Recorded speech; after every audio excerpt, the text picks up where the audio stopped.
Hello दोस्तों, स्वागत है आप सभी का आपके अपने चैनल बेसिक नॉलेज में। दोस्तों आज हम लोग इसमें देखने वाले हैं आप लोग क्लास 7 का। जी हाँ दोस्तों, झारखंड बोर्ड यानी कि जेसीईआरटी के द्वारा जो आप लोग का मंथली असेसमेंट जारी हुआ है फरवरी महीने का, सभी का उत्तर देखेंगे यहाँ पर डिटेल में, एक एक को आप लोग को समझा देंगे। चलिए देख लेते हैं और फटाफट सभी का उत्तर जान लेते हैं। यहाँ देख सकते हैं दोस्तों, आप लोग का फरवरी महीने का जारी हो चुका है क्लास 7 का। इससे पहले 8 क्लास का भी बता दिए, 9 क्लास का आप लोग केमिस्ट्री का बता दिए। बाकी जो बचा हुआ है जल्दी से अपलोड कर देंगे। चैनल पर अगर पहली बार आए तो इसी प्रकार के वीडियो सबसे पहले देखने के लिए सब्सक्राइब जरूर कर लीजिए और बेल आइकन को जरूर प्रेस कर लीजिए। अभी तक आप लोग मुझसे इंस्टाग्राम में भी नहीं जुड़े हो तो डिस्क्रिप्शन में उसका भी लिंक दिया हुआ है, जल्दी से जुड़ सकते हो। चलिए देख लेते हैं दोस्तों, यहाँ पर एक गद्यांश दिया है, इसको आप लोग पढ़ लीजिएगा। मैं नहीं पढ़ता हूँ, ज़्यादा आप लोग का वीडियो बड़ा बन जाएगा। आगे चलते हैं सवालों की तरफ। तो पहला सवाल है, इन बाइकों को पढ़िए। यहाँ पर 3 बाइक का दिया हुआ है, तीनों का आप लोग पढ़िएगा तो और उसके अकॉर्डिंग इसका उत्तर देना। आप बताइए गद्यांश के अनुसार कौन सा विकल्प सत्य है। ये जो 3 विकल्प दिया है इसमें क्या सत्य है। तो देखिए पहला विकल्प क्या है, कैंप जाकर लेखिका प्रकृति से ज्यादा प्यार करने लगी। बिल्कुल सही बात है, ये गद्यांश में लिखा हुआ है। नेक्स्ट, लेखिका महंगे गहने और कपड़े को तुच्छ समझने लगी। ये भी दोस्तों सही बात है, तुच्छ समझने लगी या फिर छोटी समझने लगी, वो एक ही बात है। यहाँ पर ये भी चीज़ लिखा हुआ है। और जीवन के प्रति लेखिका की सोच में परिवर्तन आया, ये भी लिखा हुआ है। मतलब सभी चीज़ यहाँ पर सत्य है, यानी कि तीनों कथन परम सत्य उत्तर है। ठीक है, आगे चलते हैं दोस्तों। नेक्स्ट सवाल, आकर्षण का विलोम क्या होगा। तो बिल्कुल सही आंसर विकर्षण हो जाएगा, पता है आप लोगों को। नेक्स्ट क्वेश्चन, द्वंद्व समास तथा अव्ययीभाव समास के 2 उदाहरण लिखिए। ठीक है, तो 2 उदाहरण देखिए यहाँ पर क्या हो जाएगा। दिन रात, देखिए उदाहरण तो दिन रात है। ठीक है, दिन रात और अपना पराया, उसका समास विग्रह कीजिएगा तो दिन और रात और अपना और पराया आ जाएगा। तो आप लोग सिर्फ दिन रात कॉमा अपना पराया लिखिएगा, ये भी सही है। और अव्ययीभाव समास के दोस्तों 2 उदाहरण है, प्रतिमाह और प्रतिदिन, इसका 2 उदाहरण है। ठीक है, और इसका अर्थ यहाँ पर लिखा हुआ है। तो आप लोग प्रतिमाह को प्रतिदिन लिखिएगा तो भी सही उत्तर है। पूरा को आप छाप दीजिएगा तो भी गलती नहीं है, सही है। आगे चलते हैं, तुम कल्पना करो कविता में नवीन कल्पना करो से कवि का क्या तात्पर्य है। तो देखिए इस कविता के माध्यम से हमें नवीन कल्पना, राष्ट्र शक्ति के लिए नवीन कामना, दरिद्रता दूर करने के लिए सूर्य चंद्रमा से समृद्धि और रिद्धि सिद्धि याचना तथा स्वतंत्र योजना बनाने की बात कही गई है। ठीक है, तो इसको आप लोग लिख लीजिएगा। आगे चलते हैं, निम्नलिखित पंक्तियों का अर्थ स्पष्ट कीजिए। यहाँ पर जो लिखी गई है कि अब घिस गई समाज की तमाम नीतियाँ, अब घिस गई मनुष्य की अतीत रीतियाँ, है दे रही दुआई चुनौतियाँ तुम्हें कुरीतियाँ, निज राष्ट्र के शरीर के श्रृंगार के लिए तुम कल्पना करो, नवीन कल्पना करो, तुम कल्पना करो। तो चलिए इसका अर्थ हम लोग देख लेते हैं। तो कवि के अनुसार समाज को विकास की ओर ले जाने वाली तमाम नीतियां तथा रीति रिवाज अब प्राचीन पड़ गए हैं। अब उन पुराने नियम, रीति रिवाज, परंपराओं से समाज का विकास नहीं हो सकता। विभिन्न प्रकार की कुरीतियां घर समाज में व्याप्त हो गई हैं और वह हमें चुनौती दे रही है। ऐसी स्थिति में हमें अपने देश के समग्र विकास के लिए कल्पना करने की आवश्यकता है।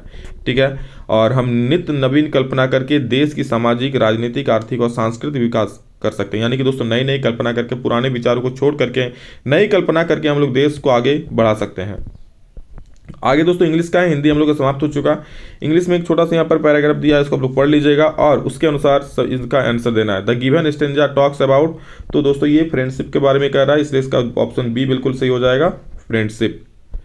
नेक्स्ट सवाल क्या देख लीजिए कि according to the given stanza what is not required to be friend. तो इसके लिए लॉट ऑफ मनी, मतलब दोस्त होने के लिए दोस्तों ज़्यादा पैसे की जरूरत नहीं है, तो उसके बारे में है यहाँ पर लॉट ऑफ मनी, इसका आंसर हो जाएगा। अब नेक्स्ट क्वेश्चन है, why was the mother unhappy with Attila. क्या हो जाएगा, the mother was unhappy with Attila as Attila was not a strong and barking dog. मतलब वो ज़्यादा शक्तिशाली और भौंकने वाला डॉग नहीं था। It was rather friendly to humans and does not even stop thieves from stealing. मतलब ये क्या हम मनुष्य से फ्रेंडली नहीं था, दोस्ताना व्यवहार नहीं था इसका, और क्या करता था, और कोई चोर भी आ जाए चुराने तो भी उसको भोगता नहीं था। ठीक है, वही चीज़ था, इसलिए उसको अनहैप्पी थी, उससे खुश नहीं थी डॉग से। According to the chapter the eyes have it, how did the man know that the girl was blind.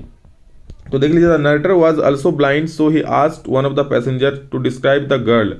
तो क्या बोला, girl appearance and he says that she is very beautiful but she is blind. तब वो जान गई, मतलब जब एक ट्रेवलर ने दोस्तों उसको बताया कि ये ब्लाइंड लड़की है, तब वो जाना कि हाँ ये ब्लाइंड है। ठीक, next, write 4 lines about the blacksmith as figured by the poet in the poem the village blacksmith. तो 4 लाइन्स देखिए क्या लिखे हैं कि the blacksmith has long black hair. Next, his face has turn brown, he works hard for his living and he does not have to sigh away with guilt। 4 हो गया। चलिए गणित तरफ चलते हैं। बहुत अच्छा सवाल दिया दोस्तों गणित में। पहला सवाल है, दो सर्वांगसम कोणों में एक कोण की माप 50 हो तो दूसरे कोण की माप निम्नलिखित में से क्या होगी। दोस्तों सर्वांगसम मतलब क्या, सर्व अंग समान। तो भैया जब आप बोल ही दे रहे हो कि सर्व अंग समान है तो हर एक कोण भी तो समान होगा। तो कोण की माप 50 है तो दूसरे कोण की माप क्या होगी, 50 होगी। सर्व अंग समान तो सर्वांग सम मतलब हर एक चीज समान, तो 50 डिग्री कोण है तो 50 डिग्री कोण ये भी होगा। ठीक है, दो कोणों की माप बराबर हो जाएगी।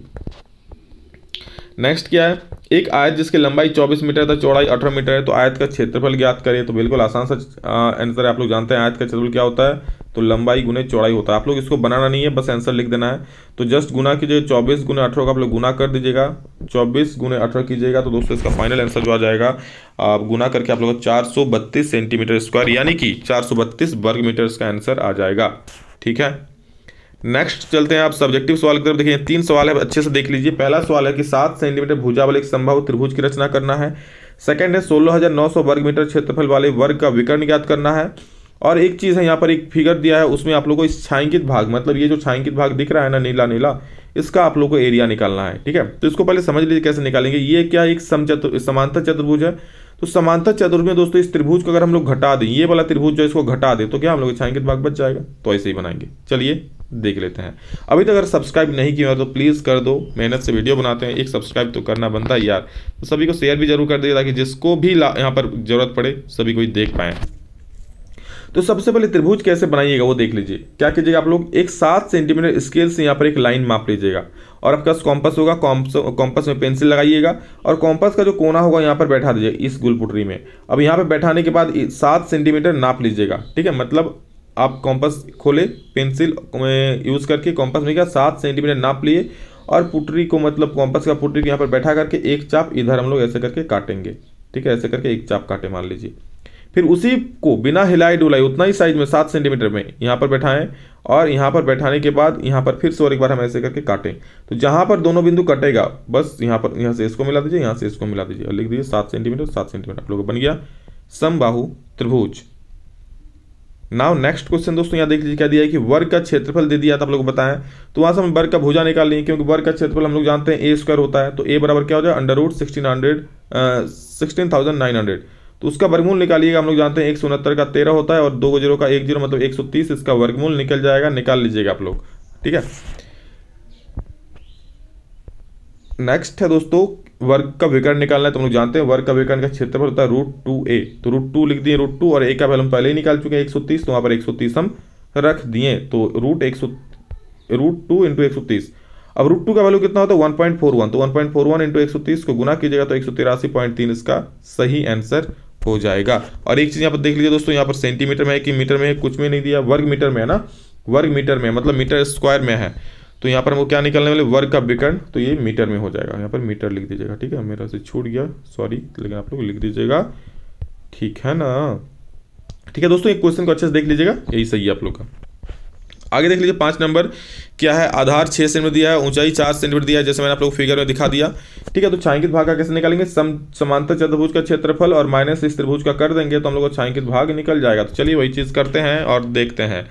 तो वही लिखे हैं छायांकित भाग का क्षेत्रफल बराबर समांतर चतुर्भुज का क्षेत्रफल माइनस त्रिभुज का क्षेत्रफल। हम लोग जानते हैं समांतर चतुर्भुज का क्षेत्रफल क्या होता है, आधार गुने ऊंचाई माइनस त्रिभुज का होगा हाफ गुने आधार गुने ऊंचाई। तो वही लिखे, आधार कितना है 6 सेंटीमीटर और ऊंचाई कितना है 4 सेंटीमीटर लिख दिए। तो 1/2, तो 1/2 आधार 6 तो 6, ऊंचाई 4 तो 4 लिख दिए। अब 2 दूनी 4 कट जाएगा, 6 4 24 और यहाँ पे 6 दूनी 12, 24 में 12 माइनस कर दीजिएगा। तो आप सभी को आता ही, आप लोग तेज हैं, 12 सेंटीमीटर स्क्वायर का आंसर हो जाएगा। Now moving to science question. Science में देखिए क्या है कि रेशम उद्योग के कारीगरों के द्वारा एंथ्रेक्स रोग के जीवाणुओं द्वारा संक्रमित होकर स्पोर्ट्स नामक बीमारी का शिकार होना तथा इस प्रकार के जोखिमों को झेलना क्या कहलाता है। और एक सवाल है, बाहित मल द्रव रूपी अपशिष्ट पदार्थ होता है जो डैश और डैश को प्रदूषित करता है। तो इसका आंसर देख लीजिए। तो दोस्तों जो पहला आंसर हम लोग क्या हो जाएगा, वो हो जाएगा शारीरिक बीमारी और सेकंड का आंसर हो जाएगा जल और मिट्टी। ठीक है, चलिए अब सब्जेक्टिव सवाल है उसको हम लोग देख लेते हैं क्या क्या है। सबसे पहला सवाल है, ऊन को संसाधित करने के विभिन्न चरणों को उनके सही क्रम में लिखिए। क्रम में लिखना बोला है, तो चलिए रेशों को ऊन में परिवर्तित करने के लिए प्रक्रम को निम्न प्रकार से प्रदर्शित किया जा सकता है। कैसे, सबसे पहले ऊन की कटाई करते हैं, मतलब भेड़ों के शरीर से दोस्तों ऊन की कटाई कर लेते हैं। नेक्स्ट स्टेप क्या है, अभिमार्जन करते हैं। अभिमार्जन मतलब उसको धोते हैं, ठीक है, गंदगी है उसको निकाल देते हैं, फिर उसमें छांटा जाता है, उसको छटाई करते हैं। फिर बर की छटाई होता है, उसके बाद रंगाई, उसको कलर करता है बहुत सारे, अब उसको कलरिंग करना जरूरी है क्योंकि अच्छे कलर नहीं होते हैं। उसके बाद रीलिंग, मतलब उसको एक इसमें थोक में लंबा लंबा करके सजाया जाता है, ठीक है। इस हो गया पूरा प्रोसेस, एक एक करके स्टेप बाय स्टेप मैंने यहाँ दिखा दिया है, ऐसे ही तैयार होता है, ठीक है। भेड़ों से लेकर के लास्ट में ये ऊन तैयार हो जाता है। नेक्स्ट क्वेश्चन है, पेट्रोल डीजल आदि जैसे तेल एवं वसा को नाली में क्यों नहीं बहाना चाहिए, समझाइए। तो देखिए, तेल और वसाओं को नाली में नहीं बहाना चाहिए क्योंकि तेल तथा वसा जमकर ठोस बन जाते हैं, बन जाने से पाइप तथा नालियों को बंद कर देते हैं।